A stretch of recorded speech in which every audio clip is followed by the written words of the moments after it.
From the studios of Staten Island Community Television, you're watching In the Bleachers, the TV show for the world's most passionate sports fans. Hello, everyone. I'm the team psychologist for the New York Jets, also known as Jaime Hixson, joined by my very dear friend over the phone. The hardest, baddest, sexiest man on cable access TV, where the men fear me and the women love me.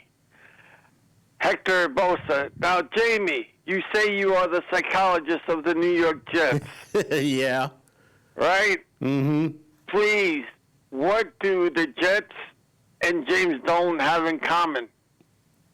They both suck. That's true, too. And they can't get any legit players. Exactly right. They cannot get any stars of any kind to make their way over to the Big Apple to play here. And the one that they did, they got rid of because the coach didn't want him, because they thought they overpaid for him. And that was the GM. Yeah, you're probably thinking of Le'Veon Bell, who Yeah. now is in Now Kansas let me City. ask you, would you have gotten rid of Le'Veon Bell? Well, after giving him just a 4-year, $32 million deal, I probably would have done something to try and justify the time that he's had here. I mean, he was a 2-time Pro Bowler and also an All-Pro for a reason with the Steelers. And But do you think they gave him a chance? That's what I'm trying to figure out, because I don't think they gave him a fair shot. Or no, should I say, they I don't never think gave him the a fair coach, shake whatsoever. because he ran for 800 or 900 yards last year, and this guy's a 1,000-yarder. Actually, those 900 yards that you're speaking of were his totals running the ball and catching the ball. Exactly. Exactly. Now, we talked about the Jets in our other conversation, and Sam Darnold is out now. He may be out. They have to check him for an MRI now. He hurt his shoulder again in the Kansas City game yesterday, a game that the Chiefs had no trouble winning, 35-9. Okay. This You now want to play makes psychologist or GM, Jamie? okay. So, okay. Ready? Sam Darnold. Stays or goes? He's had many problems taking care of the football, and he doesn't sustain long drives either.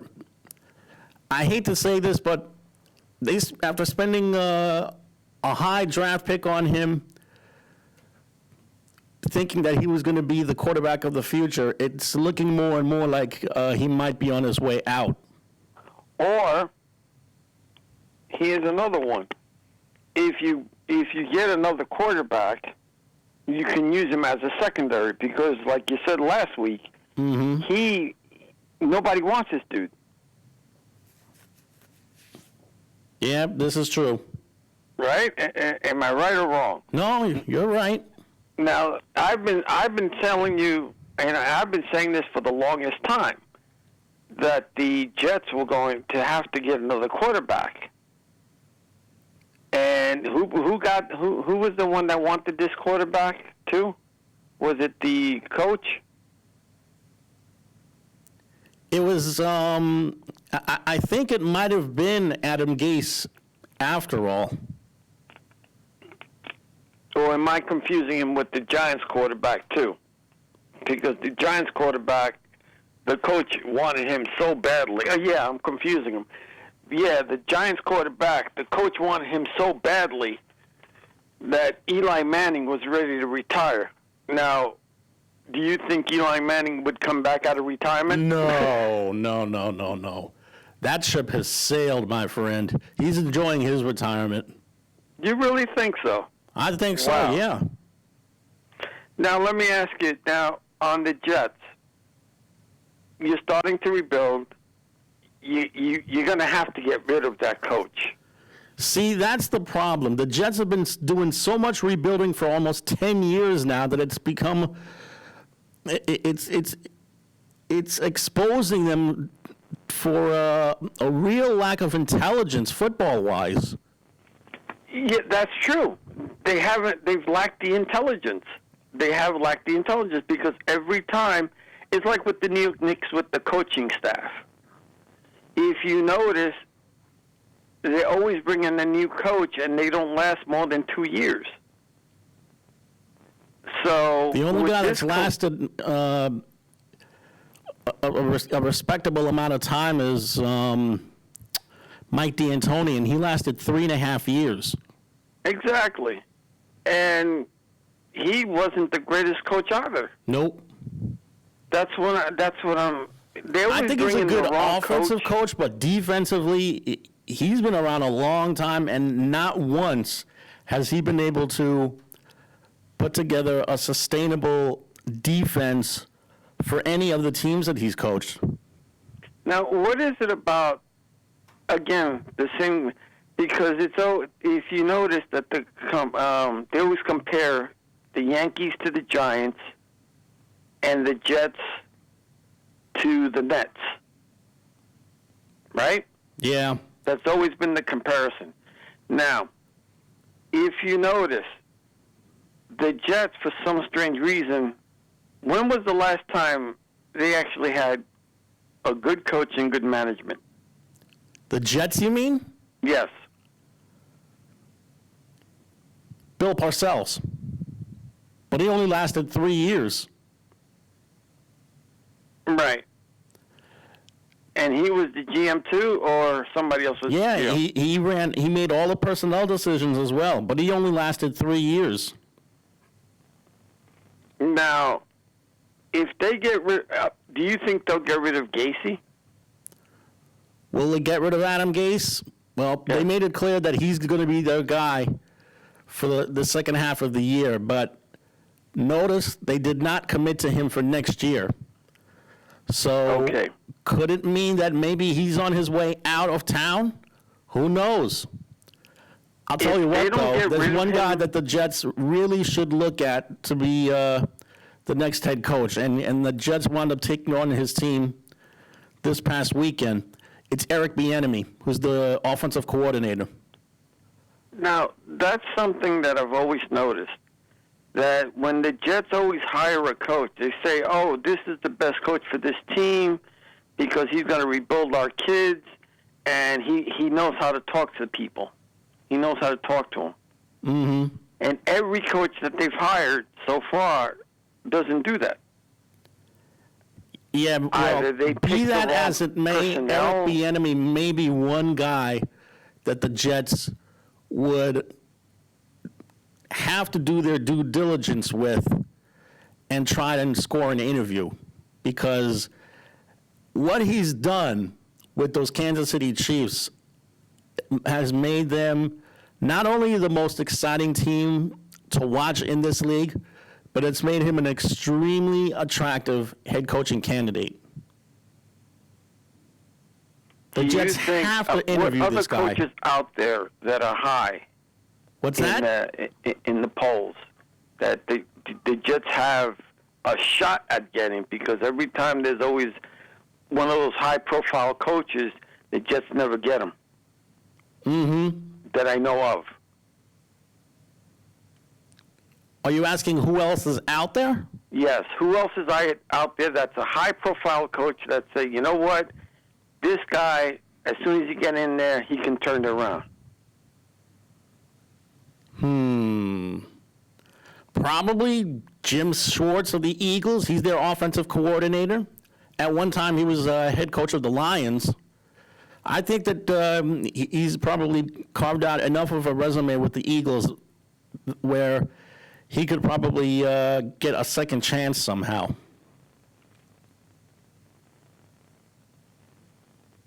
Do you think anybody from college? I'm gonna throw a name out there, but I'm not sure if he would ever consider an NFL job. Maybe he would because the pay is better, but Maybe Lincoln Riley from the University of Oklahoma would be a pretty decent candidate. Do you think the coach from the Clemson Tides? If you're talking about Nick Saban, anything is possible. Not only that, but he did coach in the NFL. yeah, he coached 2 years with the Dolphins, and he had a nightmare of a time in South Florida. Now, do you think, let's say they do bring one of those coaches in, right? Mm-hmm. Now, is it because of the players that's not their type of player, that they're not winning, that they have to start revamping everybody, they have to get rid of all the players, or do they have to work with what they have? They don't have. Well, it's not like they have to get rid of all of the players. I think they would have to chew the fat just enough where they would probably bring in a set of newcomers. Because they don't have a front line. They don't have much of a front line except for that one kid. Mm-hmm. So you tell me. You tell me who would you keep? Which one would be better? Who would you keep or who would you get rid of? All right, you gonna drop some names for me? Yeah, go ahead. Because I don't.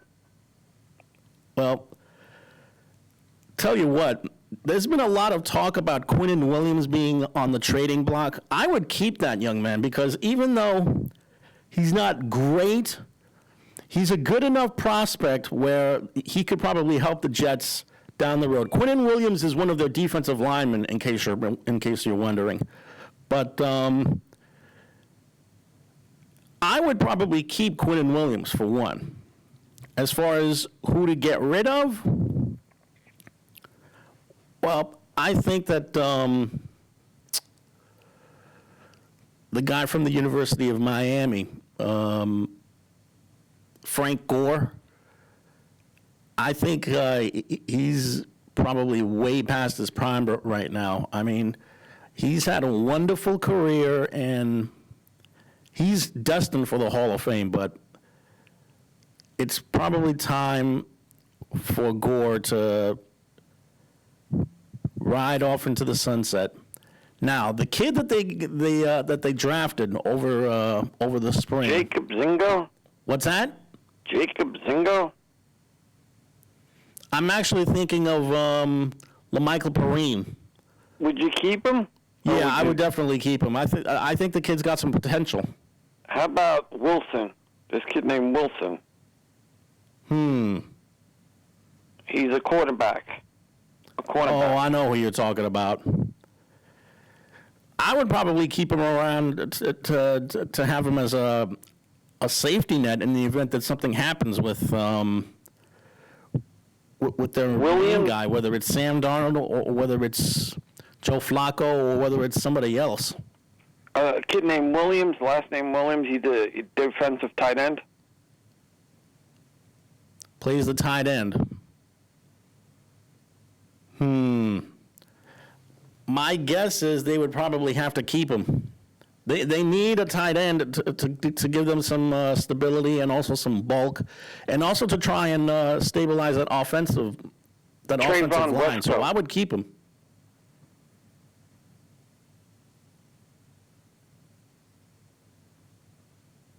How about Trayvon Wesco? He's a tight end. Yeah, why not? Maybe use him in a couple of 2 tight end sets. Yeah, I would definitely keep him. Craig, I can't read his last name. Roten. You know what? I would probably have to go over the roster and... Yeah, get the list, and then you can tell me better on who would you keep and who would you get rid of, because so far you've named 3. Now, any of the coaches that you named, do you think that coach can work with this, the team that you're going to, with the players that you're going to keep? Because like I said before, when there's a new GM and a new head coach, what is it about the Jets that they can't figure out? They can't get the sack exchange again. There's only one sack exchange, first of all, and those guys were really exciting. But they can't get those players anymore. What is it? Is it a curse that they have? I attribute that to a poor scouting department. I mean, it's not like they've completely whiffed on some of the guys in the past. I mean, for some reason, they seem to have a really good knack of drafting centers, and centers are probably the most important part of the offensive line as a whole. So, with that being said, they haven't been complete duds, but when presented with the chance of getting a high draft pick or a low draft pick, for some strange reason, they seem to fall in love with this one kid who seems to have a really good skill set for them, but winds up striking out badly when it comes to the real games. I mean, does the name Blair Thomas ring a bell? I mean, the Jets passed on a future Hall of Famer named Emmitt Smith in favor of Blair Thomas. Now, Blair Thomas wasn't that bad. Oh, no, he was bad. He was able to play. He was a complete and unmitigated disaster. Only lasted 4 years with the Jets, then finished up with the Cowboys. Was a good assistant coach with his alma mater at Penn State, but on the football field as a player, not a chance. So now that you have the list, who do you keep and who do you get rid of? Let's see what we have here.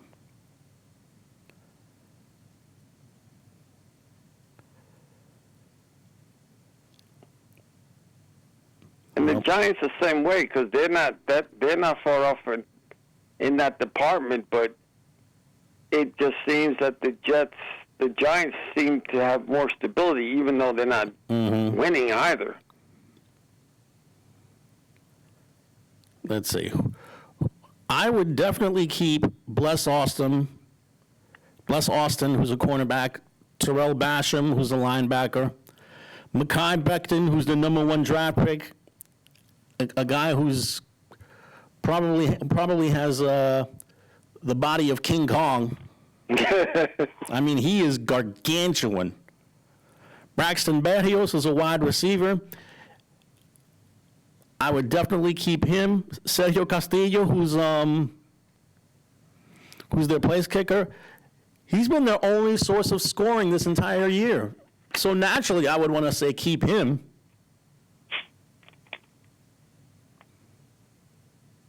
Ashton Davis, who they drafted in the low rounds from California, I'd give him another chance.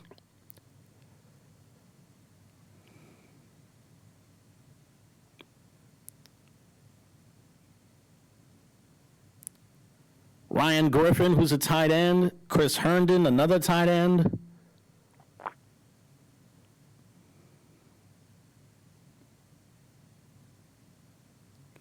Quinnen Williams, who I mentioned before, is considered trade bait. There's a lot of teams that are really interested in him. They think he has a lot of potential, but I think the Jets should keep him, to be quite honest with you. Jabari Zuniga, Quincy Wilson.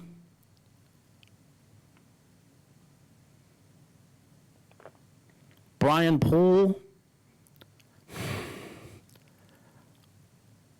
I think he would probably warrant his walking papers. He's undersized as a cornerback, and I think he would be dwarfed by opposing receivers.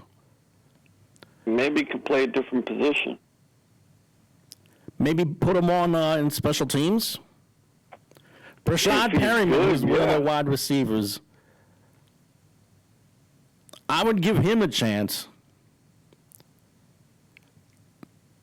Denzel Mims, I'd give him a shot.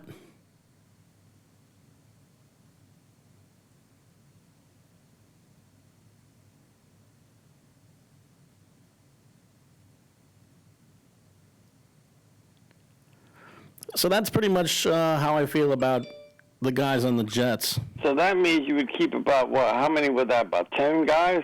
15? Between 5 and 10 players. Oh, Jesus. And the other guys are either too old or they're just not up to par. Mm-hmm. The papers are calling for the Jets to give their younger players more playing time over some of the veterans who might be warranted to get themselves a new address, because why would they want to stick around for the second half of the year and warrant the dubious distinction of going 0-16 for the whole year? Well, if the Jets are smart, like the Giants should be. Well, let's go to the Giants for a moment. Speaking of the Giants, the coach for the Giants stay? Speaking of the Giants, there's some rumor going around that they might be interested in the guy from the Patriots to be the next general manager if they decide to fire Dave Gettleman. Now, why can't we have good news like that with the Jets? You know why? Because it's the Jets. That's why. Who owns the Jets again? Who owns the Jets? Yes. It is John Mara and... Well, John Mara is one half of the ownership, and it's been the Mara family has owned the Giants for years. Because first it was Leon Hess. Actually, Leon Hess owned the Jets. Yes.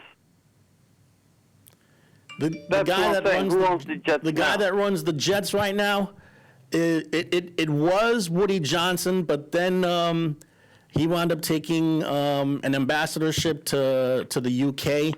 So now I think it's his brother Chris Johnson that's been running the show on the Jets.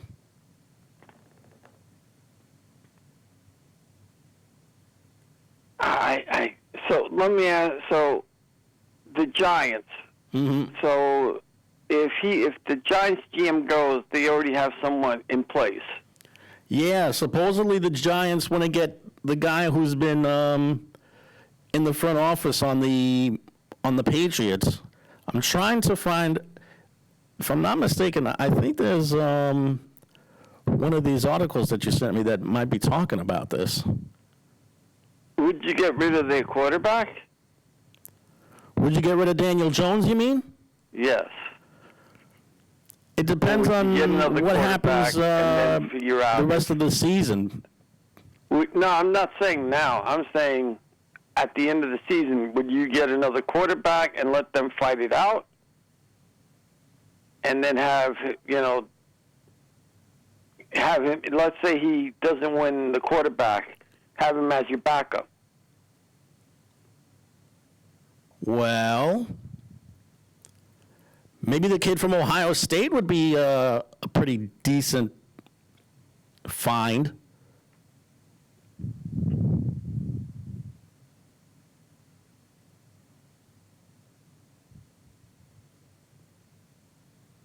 Because I know I sent you a couple articles about the Jets, the Giants, the Yankees, and the Mets, Mm-hmm.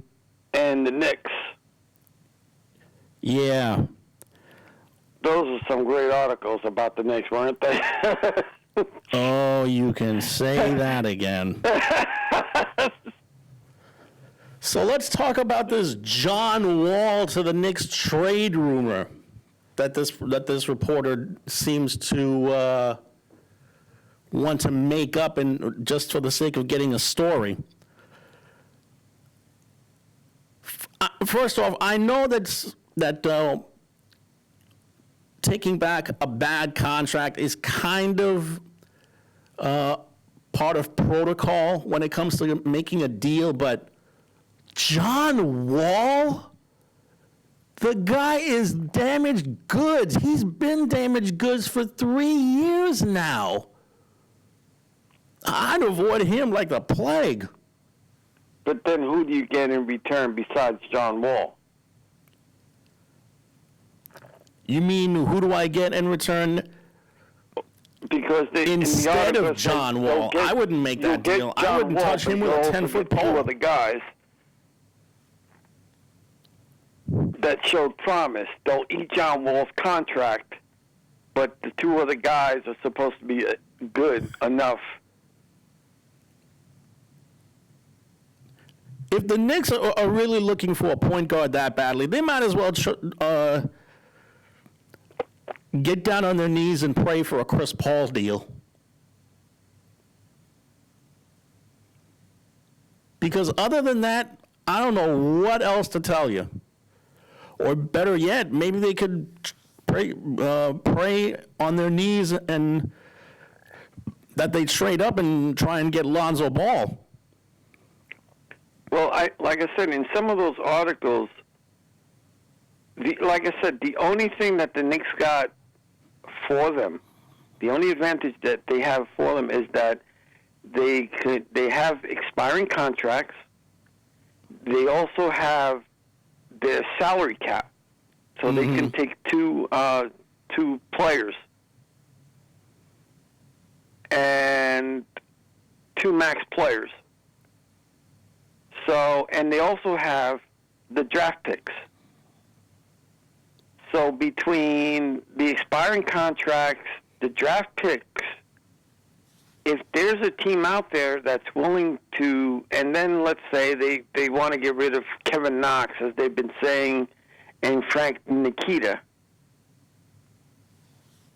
If they can find a way to trade both Frank Nikita and Kevin Knox, then that would finally show that they're actually doing something smart for a change, because Frank Ntilikina has done nothing.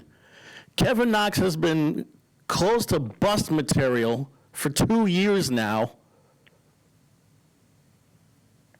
But they gotta look elsewhere to get scoring and to get a point guard with a head. Because here's the thing, and here's the deal you got to figure out too, and that is,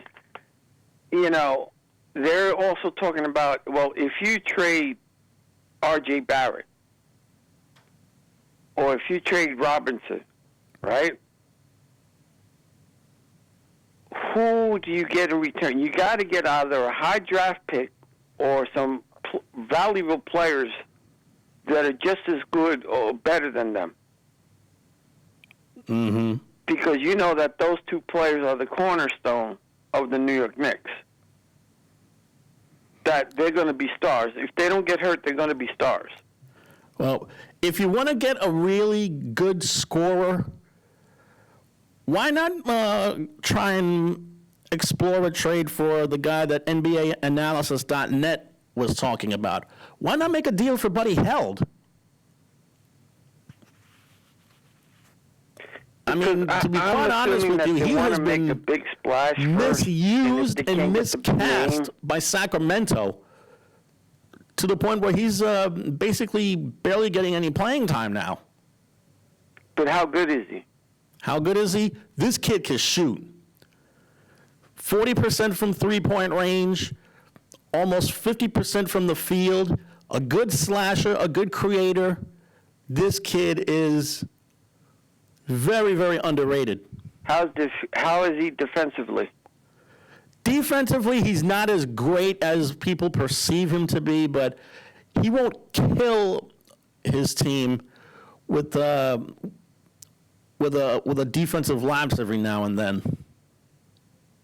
Because if you notice all those articles, they're really talking some fantastic trades. Mm-hmm. But it's always about, Russell Westbrook, CP3 coming. You have good luck with that one. Huh? Good luck with that one. If they really want a point guard, they might as well get down on their knees and try and make a deal for Chris Paul. And Some are saying that the Oklahoma City Thunder could be the worst team in the league next year, which is a little bit of a surprise considering they were almost in the second round of the playoffs last year. Yeah, they're also including the Knicks. Yep. As well. You know. The Cavaliers, too. Yes. Okay. Cleveland Cavaliers.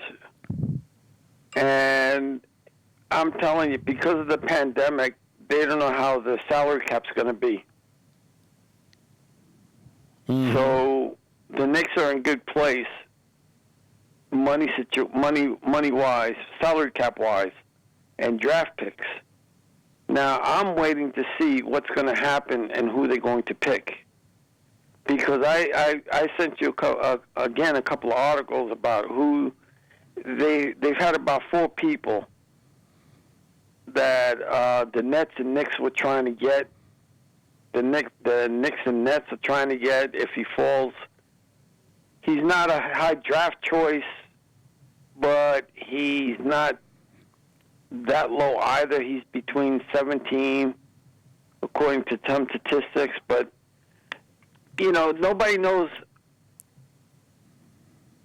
who's going to fall in the number 8 spot.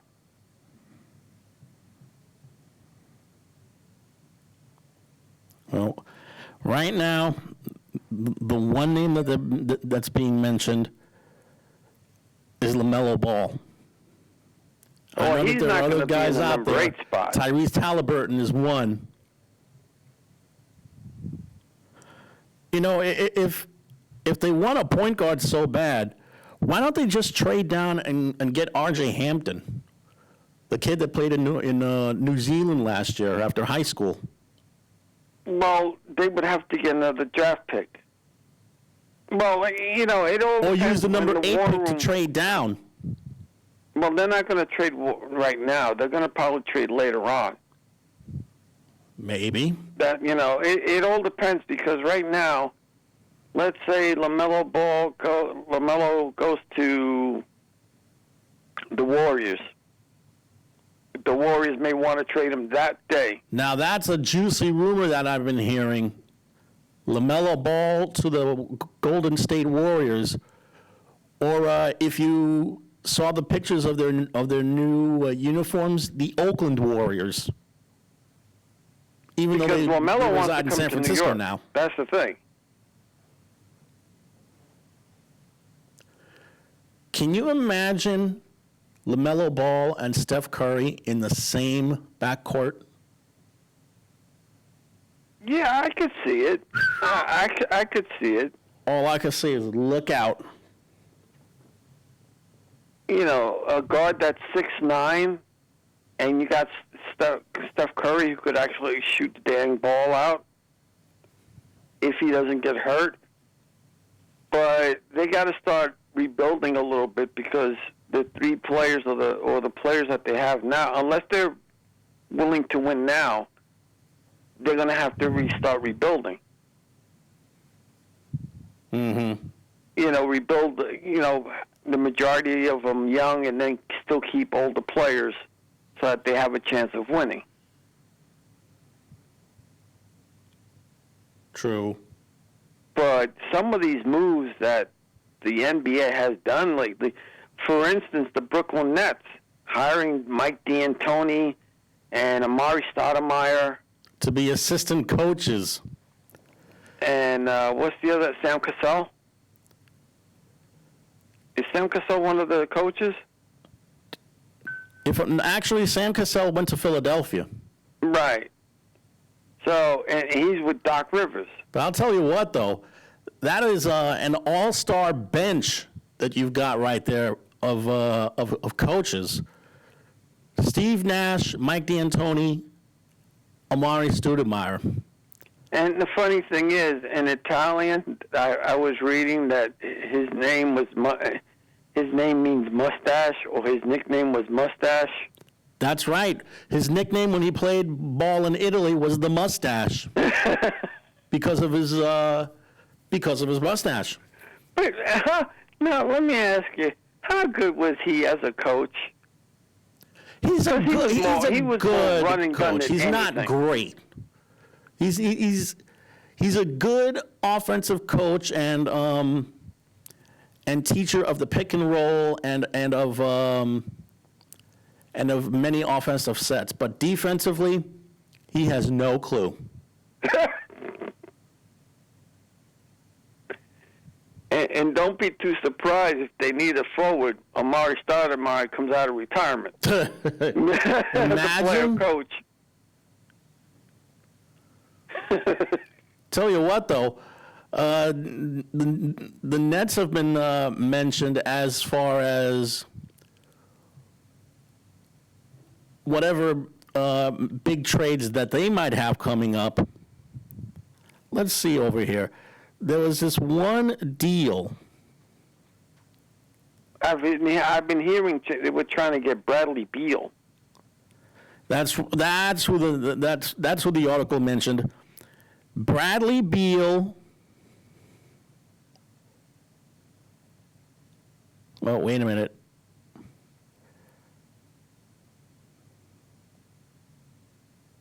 Here it is. 3-team NBA trades where everybody wins. The one deal that was talked about was between the Knicks and the Nets and the Washington Wizards. The Knicks would get John Wall and Rhodey Corrix.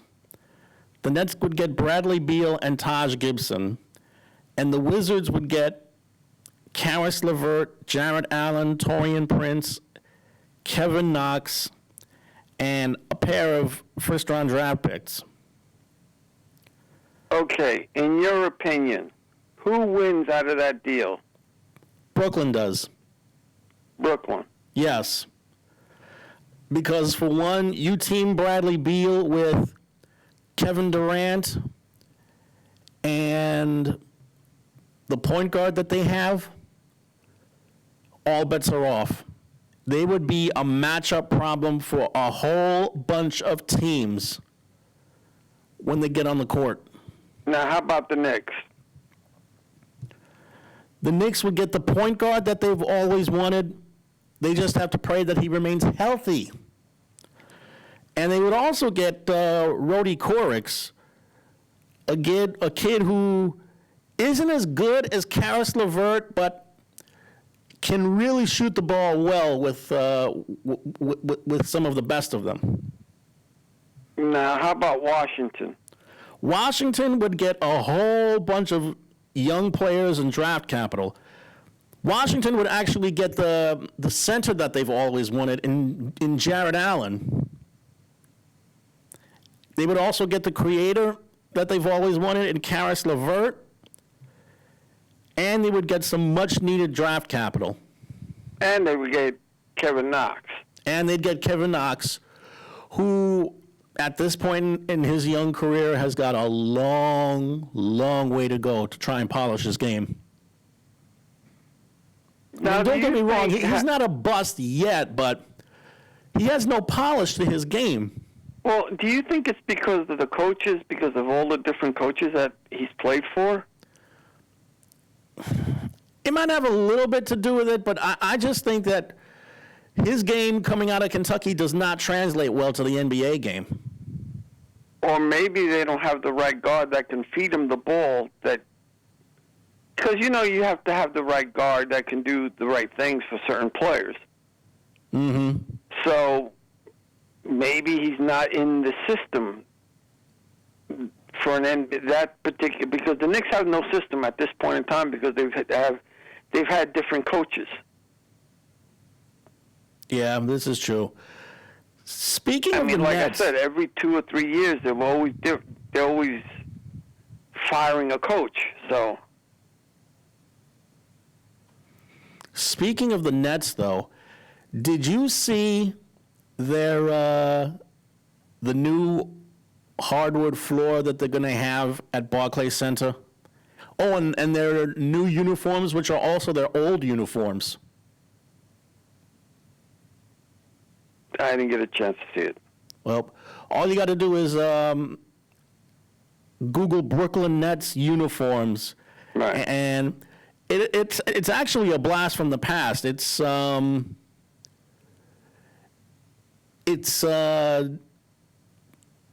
sky blue and white with the word Nets in red across the front. Is it when they were in the CBA or is it when they were in the Continental? It's when they were in Continental Airlines Arena. Okay. It's going back to the Kenny Anderson and Derek Coleman days. Oh, that's not bad. Those were some nice uniforms. Mm-hmm. Those were some nice uniforms. Now, with all the trades that in the area of the New York Knicks section, so do you think that the Nets will be in first place? The Brooklyn Nets will be in first? If everybody's healthy. If everybody is healthy, I think they could challenge for first place, but I'll tell you what, though, Boston is really, really tough. I mean, not only are they well coached, but they've got really gifted athletes that could stretch the floor and can really get up and down the floor as well. They're overloaded with a lot of good players. Mm-hmm. That's one thing. They're so stacked that they could actually get rid of some kids or some players and still wind up on top. But they haven't made. Well, they did make the playoffs, but they can't get over that hump of going into the second round, even with those players that they have. So what's happening with them? What's happening with the Nets, you mean? With the Celtics. Oh, what's happening with the Celtics? Well, as far as the Celtics are concerned, let me see if I can find some articles regarding because the Celtics are stacked. They have a lot of players, but they just can't get over it. And Philadelphia, I'm telling you, the first, Philadelphia, Celtics, I don't know, I forgot who is in this division again. Mm-hmm. But who's in this division? Celtics. The Knicks, Nets, Celtics, Sixers, and Raptors. 4 out of the 5 teams in that division are playoff teams.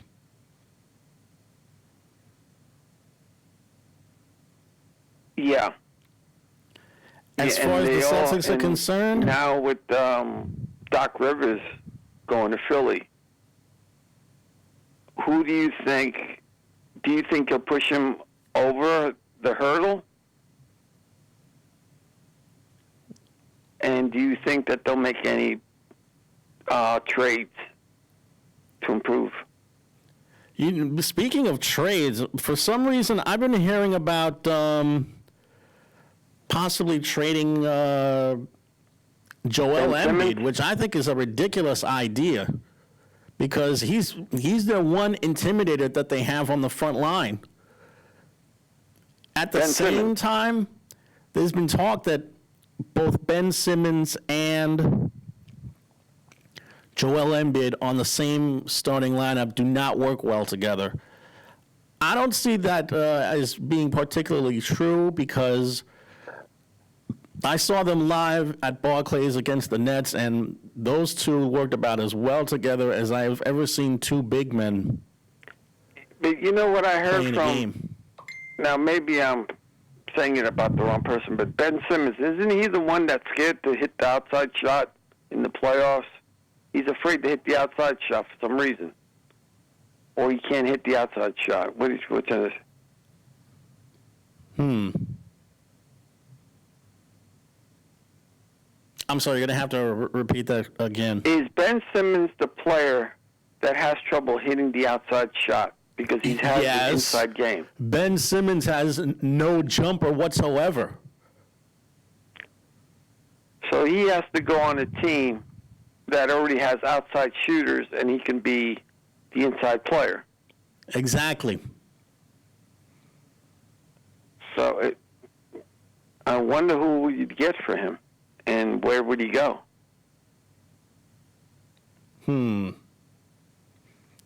It would have to be someplace that would need a point guard in the worst way.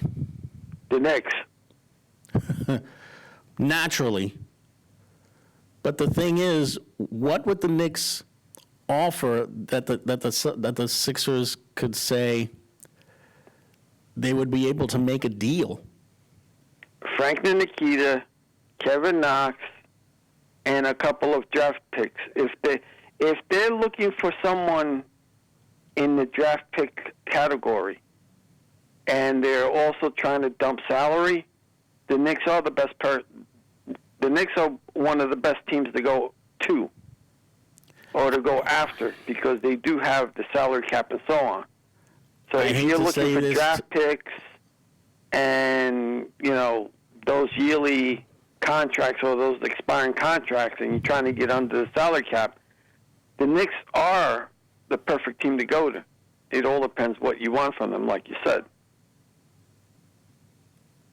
I hate to say this, but the Sixers would never consider such a deal. I mean, keep in mind they've been division rivals for over 50 years, and they see each other. They know each other's tendencies. You think the Sixers don't know that Frank Ntilikina is a flop as a point guard? He's a good defensive ball player. That's the thing. Yes, but what does he contribute offensively? If you put him in the right system, he's not as bad as you make him out to be. No, if you put him in the right bad. System. He's really bad. Not defensively. Defensively is one thing, but offensively, why would you want a guy averaging barely 6 points a game as your starting point guard? Not as your starting, but he could come off the bench. That's the thing. They need a starter as a point guard. I'm sure they can get a starter. Believe me, I'm sure they'll be able to get a starter. But we were talking about the Celtics before. You have a list of them, don't you? Yeah, there've been some rumors going around with the Celtics. They're thinking maybe they might have regretted signing Kemba Walker to that big contract because Walker's knees have been a little bit problematic for a while now. And it could be that maybe the Celtics might have to get themselves a backup point guard to try and take over the load for Walker down the road. Not only that, but there's a possible Miles Turner to the Celtics trade rumor. Now that I could actually see because the Celtics don't really have a big man who can contribute for 48 minutes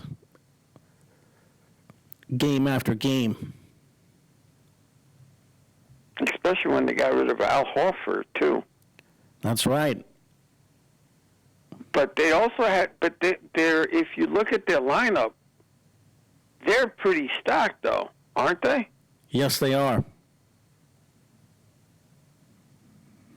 And there's also a rumor that that Aaron Baines might be returning to the Celtics. Baines played a little while with the Celtics. And now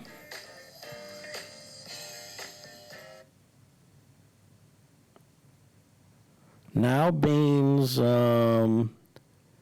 is with the Phoenix Suns. Because the Celtics are another team that they have enough pieces that they can go after people because they have good players that they can trade for. Mm-hmm.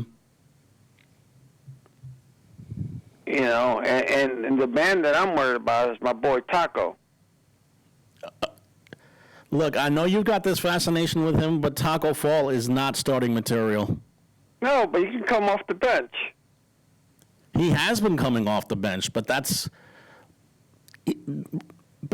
for maybe 5 or 6 minutes a night. But so how do you see the Knicks division, that division filling out? Do you see them? Right now, I still see Boston as the best team in the division, and after that, Toronto, then Philly, then Brooklyn, and then the Knicks bring up the rear. What are the chances of them getting Victor Oladipo, even though he's got problems with his Achilles tendon too? or is it his Achilles heel? Who are you talking about? Victor Arabatuco, is it? You mean Victor Oladipo? Yeah, Oladipo, yeah. He's on a trade. They may trade him because I don't think he's going to come back. Yeah, he unfortunately had that really bad injury, which cost him the better part of a year and a half, maybe 2 seasons. But he's been mentioned in trade rumors too. He's been mentioned. He's been connected to the Bucks. He's been connected to the Knicks. Yeah, he's even been connected to the Knicks, believe it or not. Jamie, do you remember the Knicks motto? Give us your poor, your weary, and your meek. Yeah, in their case, it's give us your bloated contracts, you're injured, and you're, well, you can fill in the blank after that. Give us your old, give us your weary. Give us your old, your bloated contracts, and you're injured. Exactly. Oh, boy. Because you remember the Knicks had a center that couldn't jump. Mm-hmm. Because his knees. Yeah. And the dunk heard around the world. Kiki Vandeweghe. Right. But if they do get, let's say, a Victor Oladipo. You mean Victor Oladipo? Yeah, Oladipo. I'm going to wait until what happens at the draft. Because everything else is speculation right now. Because I really don't want them to get Russell Westbrook, them guys. I mean, if you still have a young team. Russell Westbrook is an offensive disruption who is a turnover waiting to happen. If oh yeah, what do you think of Carmelo Anthony going to the Lakers as a sixth man coming off the bench? I wouldn't be surprised if it happened. Not that the Lakers don't have a sixth man, but adding Melo coming off the bench, I think would be a really, really nice idea for them. One of these days we got to put up a list of all the teams and go team by team on what they're going to do this year. But let me add another team, the New York Yankees. Yeah. That bloated contract. Oh, dear God. You're probably thinking of Giancarlo Stanton's contract. Oh, my goodness. He decided to opt into the last 7 years and $218 million of that deal. And I also sent you the article of who the Yankees may want. Mm-hmm. What did you think of that article, too? Yeah, I have an idea who the Yankees should consider as far as for next season. Who? Corey Kluber, for one. Right.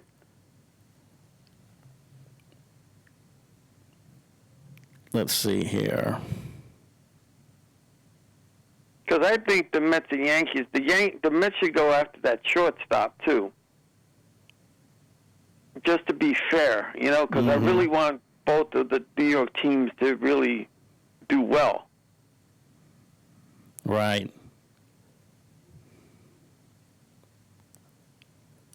Boy, this is interesting. Go ahead. The Bleacher Report did a story about what the Yankees should do. Right. One of those things that they should do is to add some pitching. And the one name that they mentioned is Marcus Stroman, a guy with really good talent, but a big mouth to add to it. He thinks of himself really highly. The Mets offered him a 1-year contract. Yeah, and he rejected it, so now he's a free agent. So you think the Yankees should go after him? Why not? The Yankees are certainly in need of pitching. After Garrett Cole, and possibly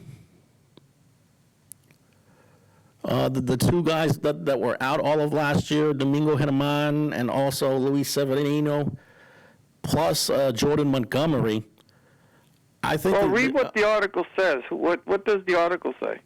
Well, the article says that the Yankees should definitely consider Marcus Stroman and make JT Realmuto the everyday catcher, which I think is really interesting. They also should make a deal for Joe Musgrove, who's the pitcher from the Pirates, and maybe even consider Francisco Lindor to be their shortstop. Now, that would be interesting. And they should also trade Adam Ottavino.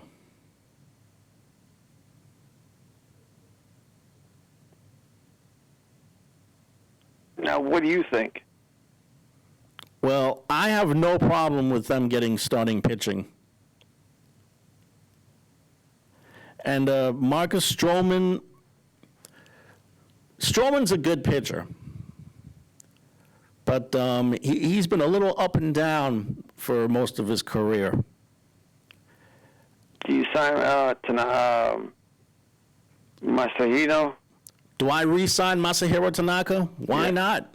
I mean, he's had a good career as a Yankee, but the only problem is he's just been okay. He's just been okay as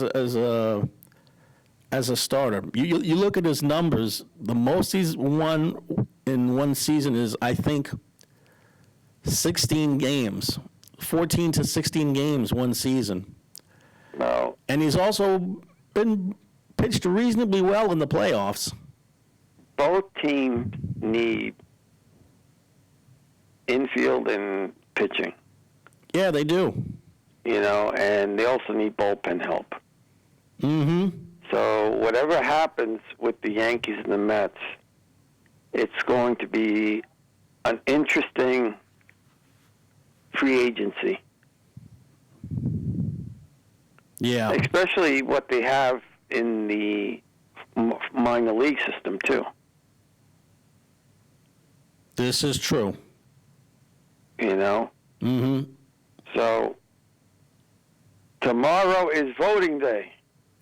That's Let's exactly not forget right. People to vote. Tomorrow, I can honestly say, is going to define the next 20 or 30 years of this country. This is the single most important vote in this country's history.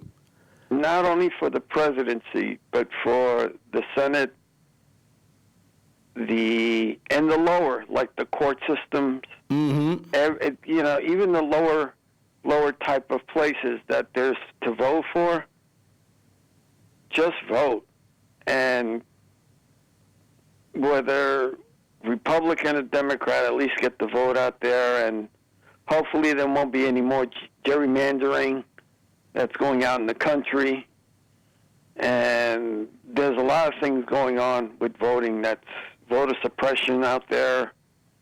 And if Donald Trump loses, let's hope he goes out gracefully. If not, we're going to have a civil war. And if Joe Biden loses, at least he goes out gracefully too. But let's just go out there and vote for the people that we think is the best, and then hope for the best, expect the worst. This is true. We failed to mention that the Giants are playing the Buccaneers in the next few minutes, meaning that the Giants are going to be welcoming their arch nemesis, Tom Brady. Yep. So hopefully this won't be a total catastrophe by the end of the game. We'll see what happens. Anyway, thanks to Kenny Graham on the other side of the glass rather. At the brass or the glass? Go Thanks for the to brass Kenny Graham on the other side of like the glass. Said. And of course, thanks to you guys watching at home. And Hector, thank you. Thank you, Jamie. And like I said before, vote, vote, vote. Vote for Biden. For everyone here, I'm Jamie. I'm Hector. Good night, everyone. Good night now.